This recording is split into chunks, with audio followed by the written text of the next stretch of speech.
kakati Pastor Bujjingo tagenda mu ggulu singa afiiraawo oba bw'abaana agenda mu ggulu nga taagende ng'ayagala agende mu ggulu akola atya kuba yagamba nti ne bw'aba Mwoyo Mutukuvu n'ayimirirawo ne Yesu ne kitaawe tasobola kuddira na luso anti ogwo gwe mutima gwe nayogeddeko omutima gwa kitaffe Bujjingo ku nsonga eyo y'amaka mugumu era teguleadinga into righteousness guleadinga into destruction ye n'abamugoberera era bw'afiira omusumba babanga si mutuufu n'abasumba baba si batuufu basumba ate kati banywa kuki kubanga ffenna tutula wansi waabwe abatubuulira ne tufuna kituyita okukkiriza katogenda kufa kati nga nfandagawa omuntu ko basindika mu kibuga olwedde kitaffe mufu ani omufu taata Bujjingo mufu the evidence nti asobola okugamba nti tasobola kukyuka nti nga ne Yesu atudde awo. That's a very paramount statement from him. Kiraga omutima omugubu yaguba mugumu oyo abeera bali kyali kigamba nti balamu bafune nga batambula dead but walking. Tusanze okulaba ku volongoto nsanze okubasanga volongoto kawa watwera omukisa tusaba otweyanjulire ssebo amannya nze Musumba Asha Mikisa nga nviye ku Volunteers of Salvation Outreach eyitibwa Voso Giuga Munankulabye Tree Shadow otusangibwawo kama tuwadde amaanyi n'ekisa. Eggulo twagenza okwanjula batwanjudde Pastor Bujjingo yayanjudde ebifaananyi biibyo omukolo ogw'enjawulo naye oyogera mu kitiiki first of all oyogera mu kitiiki. Yes, there's a kitika kibeere kya busumba. Ni musajja musumba ate era ndi musajja mufumbo n'omukyalo omu Maureen Mikisa n'abaana bana. Kansooke nkubuuza ekibuuzo kino Pastor Asha. Lwaki abasajja ba Katonda kuba sijja kyogera ku bannabyabufuzi mostly tebabeera aba godly people. Lwaki abasajja ba Katonda ayogera ekigambo ku Mmande ku Lwokutaano n'akimenyawo banakyegaana? Kikulu okutegeera nti abantu obuntu buntu ekigambo kya Katonda Bayibuli egamba nti kibeerera emirembe gyonna kubanga kiri mu Kristo Yesu nga y'omu leero jjo n'emirembe gyonna era ekigambo kya Katonda kijja kubeerera. Naye ekibuuzo kirungi lwaki abasajja ba Katonda tebalina consistency n'ekigambo kya Katonda lwaki boogera leero kino ne bakimenyawo. Ensonga tuyinza okuwaayo nga bbiri. Esooka emisingi ey'okubiri traditions gye tuzaalibwa gye tuva nayo gye tuva gye tuzaalibwa tewaliyo consistency. Ne weesanga nti kyangu nnyo okwogera ekintu n'okyegaana ng'ate gwe wakyogedde. Kati kiba nti Bayibuli egamba nti traditions z'abantu. Traditions otegeeza ki mu Luganda? Tuyinza okiyita ebyeki obulombolombo obuli mu tribe zaffe buli muntu alina gy'ava. Katugeze nti ndi mwana nina ekika ndi Muganda nina ekika kyange kati enkola efaanaganako bwetyo eri mu musaayi etwala obulombolombo obumountinga mu culture ne buzimba kyetwaliise traditions nti biremesa Katonda kubanga byo tebirina consistency. Ne Katonda alina traditions ze. Bayibuli egamba nti the traditions of God te Katonda alina enkola alina ebintu ennonoze ebitambulira mu musaayi gwe obuwangwa bwe. Ekibuuzo abantu abasinga bavuddeyo ne bawagira Pastor Bujjingo nga baga nti amazima amaka g'abantu abakazi bakufuuka omukazi akufuukira ekizibu nga tolina kyakkola era omusajja kasita afunye amwagala era bw'atunga ebifaananyi by'obiraba ne vidiyo n'agenda n'omwana munne si mwana munne muwala we mukyala Nantaba Makula Susan. Ekintu ekyo kituufu? Ekintu ekyo kikyamu mu nsonda ennya kikyamu ku 10 ku 10 oba 12 kikyamu si kituufu bingerira. Of course tukimanyi nti amaka gabaamu emitawaana naye bw'oba toyinza kugamba nti kati kuno okutu ku nsi y'ennyo nnyo nnyo kati bakuteeke wano. You can't violate nti ekigambo kirina standard zaakyo. Amaka tegava mu ndowooza ya muntu gava mu ndowooza ya Katonda era gayina standard ya kusooka kati tarafe Bujjingo ekyo kyakola ayinza okuba waliwo ensonga eziri physical omukyala ABCD yes naye tekimuwa ground yakuwasamula anti omuntu wakubuuliza nti olinze beeteme era Bible olinze beeteme Bible etuwa era engeri gyetukolamu ensonga singa wabawo embeera y'okukyankana separation is okay we separate for a time mu mbeera ekufaananako ey'okwetema naye divorce is not called for mu bulokole era divorce wogirabira yekakasa nti omuntu alina ogutima ogw'ejjinja ddamu ekigambo ekyo separation okwawukana kuli called for tusobola okwawukana ne Moori singa omukazi kati nga mukyala w'omuoliini mufuna obuzibu nga temukyasa kuweeraba mu maaso na maaso okwawukana kukola ddira kukomawa okwawukana kukomawa paka nga tumaze okwekolamu omulimu n'abantu ab'enjawulo bataata ab'emikwano n'abantu abalungi abasobola okubaya oba n'obudde because even time heals kulwensonga omuntu ekyo Bujjingo kyaliko ki it is evidence Matayo 6 tulina abantu abatasonyiwa kyokka Bayibuli egamba nti omuntu yenna ne wabanga ayogera mu nnimi ez'abamalayika naye nga tasobodde kusonyiwa nga botasobola kusonyiwa ono omuntu gw'obeera naye ne kitaawo w'omugulu tayinza kusonyiwa anti maama yalwala ekikulukuta ebbanga Katonda awonya era gawera kugambako olumu Dr. Tinti tata waffe Bujjingo kye yaliko yalibere kyangu nnyo asabe Katonda Samwiri agamba ekyo Samuel chapter 2 nti Katonda alamya asobola okutta asobola kati kolo Sara ogambe Katonda omukyalo ono akulukuta paka afe kona ekyo kisoboka naye era twagikolako essaala eyo ku Kanani ogijjukira neegaana okukola kakati tarafe Bujjingo kyakoze today it is evidence nti omutima gwalina gwa jjinja ekibuuzo ekirala abantu nga bamusapootinze public emusapootinze ate kubanga abantu bagamba sibe balina obuyinza omujajinga kuba Yesu yagamba mbu tosaliranga muntu musango naawe teguli kusalirwa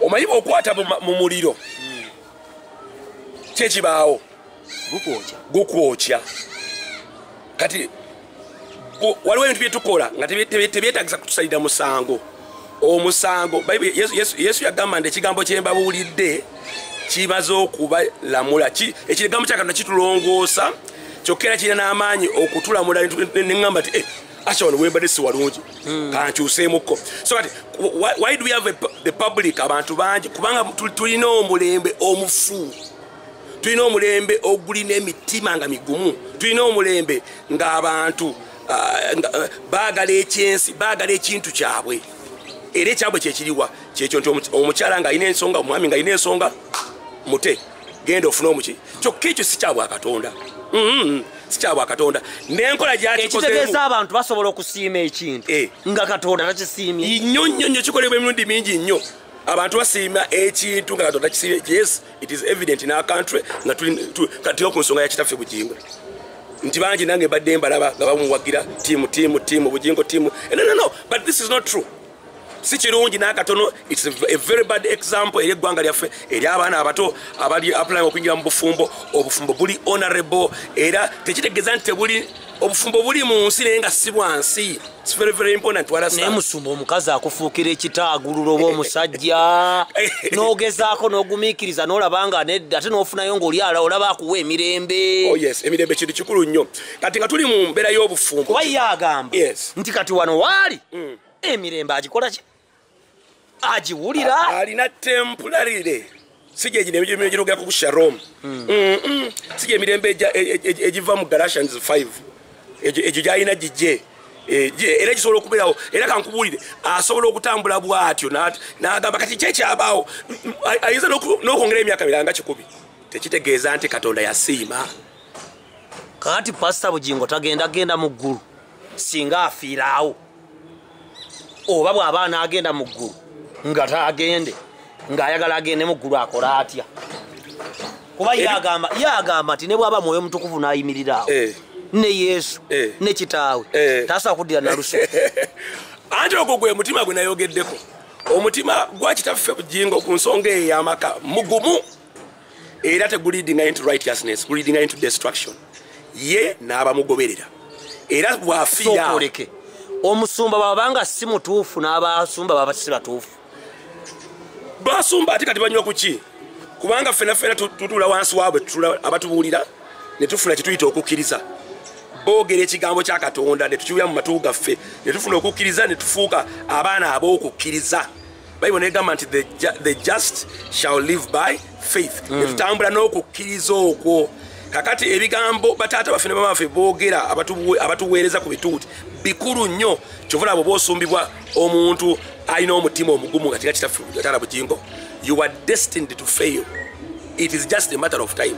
Kubanga alina omutima bwe kibanga kituufu agamba nti omwoyo omutukuvu ne bw'atuula ne Yesu n'atuula tasobola kukola ki? Kuddira, tasobola kukyuka. There is no repentance mu mutima gwe. That is evidence nti bw'afiira wano tekikwewuunyisa. Ku lunaku oluli Bayibuli egamba nti bagamba nti ffe abaagoba emizimu, ffe abaazimba ekkanisa nene nga Kanani, ffe abaakola eby'amaanyi naga naye ate taata agamba Mukama yamulaba emirundi 5. 5 n'amugamba nti nkusindise na buli anaakwogeraku era pasita wooli ogenda kufa, ogenda kusiraana kubanga buli amulumba tasigalawo. Aba alumbye Katonda. Kituufu nnyo osobola okulaba Katonda emirundi gy'oyagala okumulaba. Osobola okumulaba emirundi gy'oyagala okumulaba. Naye ekisinga okuba ekikulu mu bulamu kwe kutambula nga Katonda oyo gwe walaba kyagamba. Okumulaba kimu, tugamba nti okulokoka kimu, tambulira mu bulokole obanga omulokole nakyo kirala. It is one thing to be born again, it is another to constantly dwell as a born again. Bayibuli egamba mu Yokaana 10:15 nti ekigambo kyange bwe kinaabeeranga osobola okukifuna naye kirina okubeerera. Kakati bwe ndaba ensonga ya Dda Bujjingo katogenda kufa kati nga nfandagawa omuntu ko basindika mu kibuga already kitaffe mufu. Ani omufu? Dda Bujjingo mufu.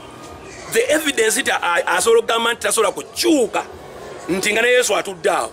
That's a very paramount statement from him. Kiraga omutima omugubu yaguba mugumu oyo abeera bali kyaleka kigamba nti balamu bafune nga batambula dead but walking. Tulina bamaama babiri kati etaiza kujja mu pikicha. Maama Teddy omuwabo bakaki magezi ki yagamba timu no divorce era yagamba ye mukyalo omutuufu. It is from my personal counseling point of view, but I can feel for her.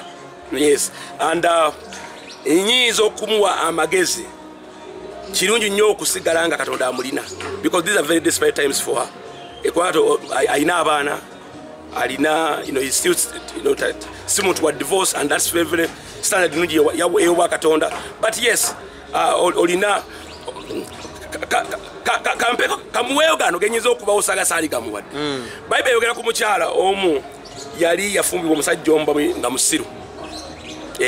Yali musiru Nabbali nga musajja musiru naye nga ate mugagga era nga alina eddoboozi era nga bwayogera ku kitundu yali alina yazimba wateeka abantu be nga bwakola meeting y'ekyalo abantu nga bangi naye Bayibuli egamba yali muki musiru. Kati nja kusooka nkikomyawo naye bwe bamuwa amagezi ngenda muwa amagezi geegamu ag'omukyalo oyo addeyo amusomekokko, kuba yayina omusajja nga mugagga ng'alina eddoboozi ku kyalo ng'akola enkuŋŋaana z'amaanyi nga tuyinza musinga mu bigambo, naye obulamu bw'omukyalo oyo bwali bulungi obwaddako kubanga omusajja oyo anti yafumbirwa Dawudi ng'oli amaze okufa yafa.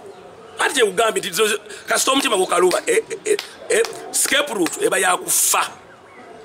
Kati maama omupya, maama omulungi atuwadde emirembe. Susan Makula Nantaba omuwadde bubaka ki? Obubaka bugende wa Susan Nantaba maama waffe omulungi.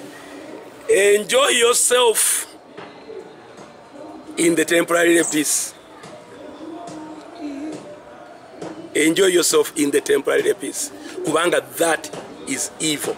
Singa kibadde nti atulina embeera where ntegeddeko nti really buno si gwe mulundi okusosa. I mean eno project ezze etambula. the will to okulaba nga omukyala ava mu picture onagedeo tekigudde bugwi. It is a process omuntu kyakoze nga kiri under will. Kakati mweyembeera Katonda watu batera okukola asooka n'ateekawo okusirika naye okusirika kwa Katonda n'asiriwalamu tolowooza nti abamusiru. So that's why I'm saying enjoy your temporary peace, because ali waggulu definitely is going to move and do something better, greater. Kubanga lino eggwanga lirina obuyite tesobola kuba na bataata bafe aba influencing masses for the future ati nga taata waffe Bujjingo nga alina such a bronze serpent into the picture. So siza kuweza any of them, but both of them are so wrong. Era kye bali mu kifu omukaba sigadde gwani nsigadde nga nze Musumba Asha Mikisa ku Voso Yoga na kulabira.